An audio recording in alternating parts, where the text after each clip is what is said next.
బిర్యానీ తింటావా? ఏ ఊరు మీది? ఏ ఊరు బాబాయ్?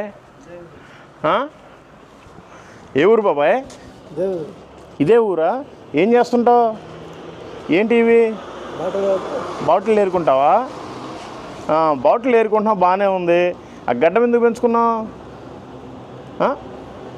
ఆ పొగాకు వేసుకోబాకు, క్యాన్సర్ వచ్చిద్ది. పడేయి, అది పడేసి నీకు బిర్యానీ ఇస్తా. పడేసి ఆ ప్యాకెట్ కూడా పడేసి దానివల్ల ఏం లేదు, పడేసి. యేసు ప్రభు నిన్ను మార్చును గాక. ఇదిగో మంచిగా తిను. Thank you, God bless you. ఇదిగో ఈ లోకంలో ఏమీ లేదు, కనీసం బాటిల్ ఏరుకుంటున్నావు. మనం చనిపోయిన తర్వాత పరలోకంలో మంచి స్థానం ఇస్తాడు యేసు ప్రభు, మంచి దేవుడు, ఆయన నమ్ముకో. Thank you, God bless you.